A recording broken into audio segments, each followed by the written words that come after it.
కొన్ని డిస్కషన్స్లో చెప్తూ ఉంటారు.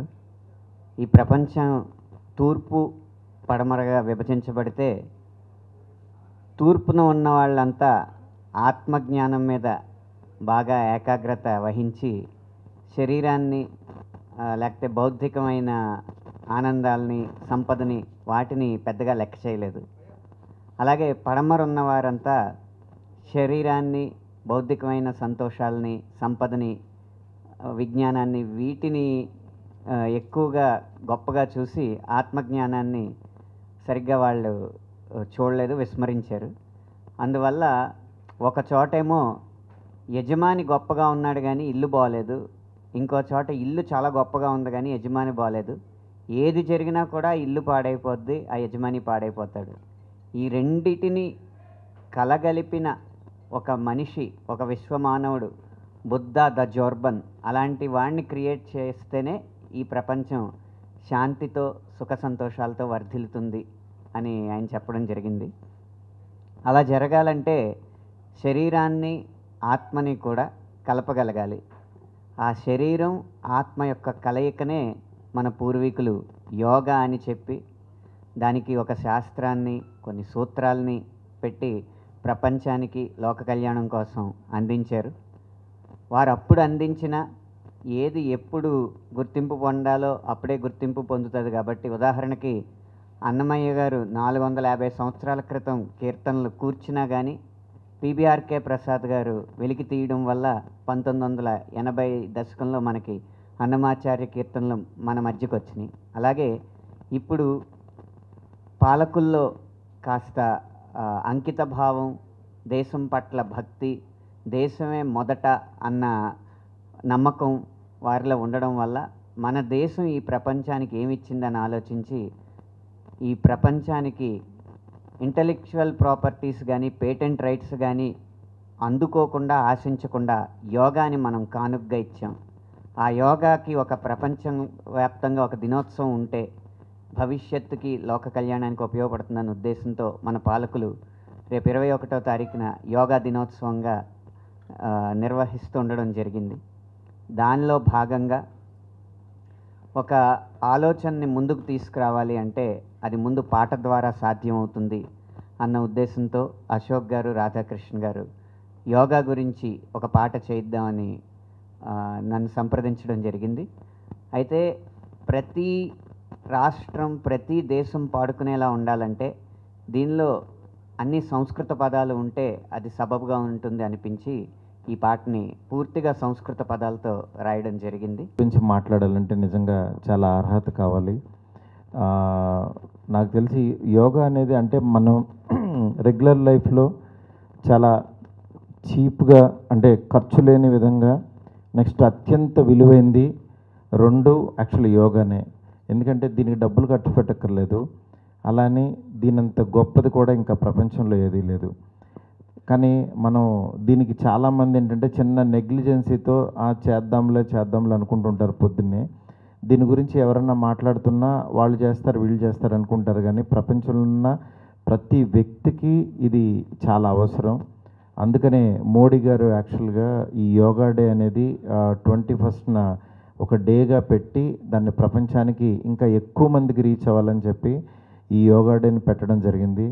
దీనిలో భాగంగా ఆయన తెలుగు రాష్ట్రానికి రావటం, రేపు వచ్చి యాక్చువల్గా ఈ యోగా డేని సెలబ్రేట్ చేయడం చాలా హ్యాపీగా ఉంది.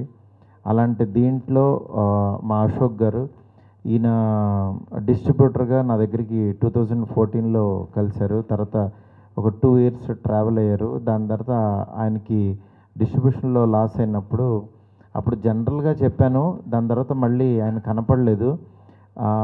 దాని తర్వాత ఒక 2 years తర్వాత ఒకసారి కనపడి ఆయన ఇట్లా, సార్ నేను చాలా డీప్గా యోగా స్టడీ చేశాను సార్, ఒక 2 years పాటు అన్ని శక్తిపీఠాలు, అన్ని జ్యోతిర్లింగాలకు వెళ్ళి చాలా డీప్గా స్టడీ చేసి నేను చాలా హెల్తీగా, హ్యాపీగా, ఇప్పుడు నా బిజినెస్ అన్నీ, అంటే జీరోకి వెళ్ళిపోయిన మనిషిని చూశాను.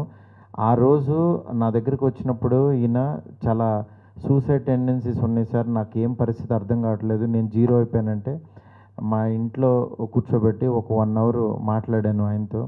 మాట్లాడిన తర్వాత దాని తర్వాత 2-3 టైమ్స్ బాగున్నాను అన్నారు. తర్వాత మళ్ళీ ఒక 2-3 ఇయర్స్ తర్వాత కలిసినప్పుడు చాలా హెల్తీగా విజయవాడ వెళ్ళినప్పుడు నన్ను రిసీవ్ చేసుకుని యాక్చువల్గా సార్ ఇట్లా ఒక సెలూన్ పెట్టాను, పూజ హెడ్ అని పిలిచాను అని ఆవిడ చేతులతో ఒక పెద్ద సెలూన్ని ఆయన లాంచ్ చేశారు. అక్కడి నుంచి ఆయన బిజినెస్, దాని తర్వాత కావురి రియల్ ఎస్టేట్ అని చెప్పి చేశారు. ఇప్పుడు చాలా మంచి పొజిషన్లో ఉన్నారు. ఇలాంటి టైంలో సడన్గా మొన్న ఫోన్ చేసి ఇట్లా యోగా గురించి ఒక పాట అనంత్ శ్రీరామ్ గారితో రాయించానని చెప్పి వినిపించారు. నిజంగా చాలా హ్యాపీ అనిపించింది. అనంత్ శ్రీరామ్ గారు రాసిన పాట నిజంగా చాలామందికి రీచ్ అవుతుంది అనిపిస్తుంది. ఎందుకంటే సాంస్క్రిట్ అందరికీ అందుబాటులో ఉండే విధంగా అనంత్ శ్రీరామ్ గారు పాట రాయటం, చాలా తక్కువ ఖర్చుతో అసలు ఏమీ తీసుకోకుండా మణిశర్మ గారు ఆ పాటను కంపోజ్ చేయటం, అంటే అందరికీ ఇది చాలా అవసరం అని చెప్పి వాళ్ళ కాంట్రిబ్యూట్ చేయటం నిజంగా చాలా ఆనందదాయకంగా ఉంది. ఎందుకంటే ఇలాంటి సాంగ్స్ ప్రతి ఒక్కళ్ళు వినాలని మనస్ఫూర్తి కోరుకుంటున్నాను. అట్లాగే ఇలాంటి ఒక సాంగ్ని కాంట్రిబ్యూట్ చేయడానికి ఈయనకి నిజంగా ఎంతో అదృష్టం ఉందని చాలా ఫీల్ అవుతున్నాను. దాంట్లో భాగంగా ఈ సాంగ్ చేయడమే కాకుండా అలాగే మోడీ గారిని కలుస్తున్నారు. టాప్ అంటే ఒక 50 మెంబర్స్ని కలిసే దాంట్లో ఫస్ట్ ప్లేస్లో ఆయన ఉండటం, ఈ సాంగ్కి ఫస్ట్ ప్రైజ్ రావటం, ఇది మళ్ళీ నా చేతులతో లాంచ్ చేయడం నాకు నిజంగా చాలా హ్యాపీగా ఉంది. ఈ సాంగ్ ప్రతి ఒక్కరికి రీచ్ అవ్వాలని మనస్ఫూర్తి కోరుకుంటున్నాను. అట్లాగే ఈశాన్ క్రియేషన్స్ ఈ ఛానల్ చాలా అభివృద్ధి చెంది చాలా ఆధ్యాత్మికంగా 10 మందికి ఇది అందుబాటులో ఉండాలని కోరుకుంటున్నాను. యోగా అనేది కులానికి, మతానికి అన్నిటికీ అతీతం. ప్రతి ఒక్క మనిషికి మన ఎమోషన్స్ బ్యాలెన్స్ చేసుకోవాలంటే ఇది చాలా అవసరం.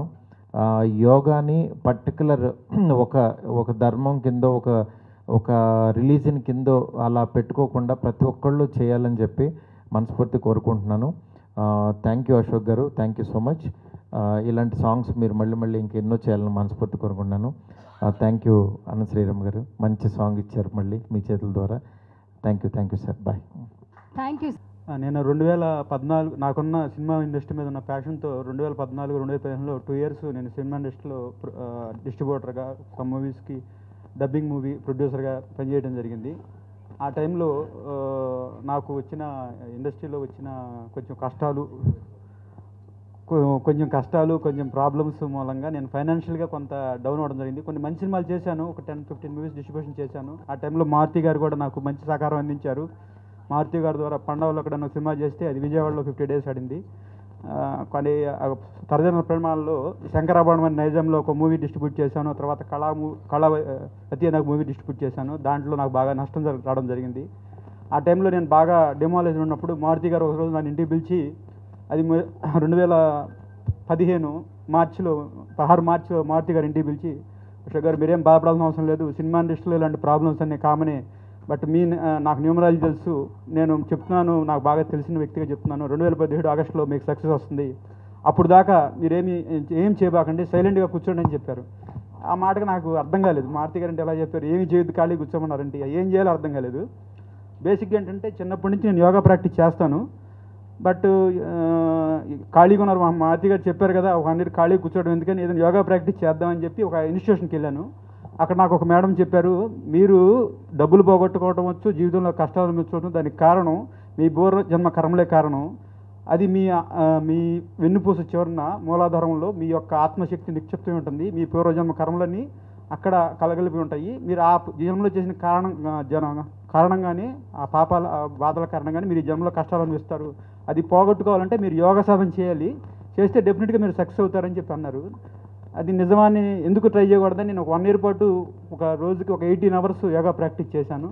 ఆ చేసే క్రమంలో భాగంగా, అంటే యోగా అంటే ఎలా చెప్తారంటే, ఫస్ట్ మనకు కొంచెం శక్తి సిద్ధించాలంటే కొన్ని మంచి పవర్ఫుల్ ప్లేసెస్కి వెళ్ళాలంటారు. అలా నేను 12 జ్యోతిర్లింగాలు, 17 శక్తిపీఠాలు ఇండియా మొత్తం తిరిగి సాధన కూర్చున్నప్పుడు నాకు ఆజ్ఞాచక్రం యాక్టివేట్ అయింది. తర్వాత నేను వ్యాపారాలు చేశాను, సెలూన్ పెట్టాను విజయవాడలో, పూజ అగ్డే చేతుల మీద ఓపెన్ జరిగింది. అది మంచి సక్సెస్ అయింది. అట్లాగే నాకు ఇప్పుడు అనుకోకుండా మోడీ గారు వచ్చినాక యోగాకి లాస్ట్ 11th ఇయర్ ఇది యోగా డే ప్రకటించి గిన్నీస్ బుక్ వరల్డ్ రికార్డ్ చేయాలని మోడీ గారు కోరారు. ఆ సందర్భంగా ఏంటంటే ఇప్పుడు ఆంధ్రప్రదేశ్లో వైజాగ్లో 5 lakh మెంబర్స్తో వైజాగ్ ఆర్కే బీచ్లో చేస్తున్నారు. అట్లాగే 2 కోట్ల మందితో ఆంధ్రప్రదేశ్ మొత్తం చేస్తున్నారు. సో ఈ మంచి ప్రోగ్రామ్కి నేను ఇండస్ట్రీ నుంచి ఉన్నాను కాబట్టి ఏదో ఒకటి చేయాలనే ఉద్దేశంతో నేను ఏదో కాన్సెప్ట్ రాసుకుని, అంటే నేను తిరిగిన కాన్సెప్టు యోగాని ఫస్ట్ శివుడు పార్వతీమాత అడిగినప్పుడు పార్వతీమాత అడిగింది శివుడిని, స్వామి నువ్వు ఎంత స్ట్రాంగ్గా ఉన్నావు, మనస్సు కానీ నీ శరీరం కానీ మెరిసిపోతుంది, మాకు అలాంటిది రావాలంటే నేను ఏం చేయాలని అడిగింది. శివుడు 108 రకాల యోగ పద్ధతుల్ని చెప్పడం జరిగింది. అది ఆమె నుంచి, పార్వతీమాత నుంచి ఋషులకి సామాన్య ప్రజలకి వచ్చింది.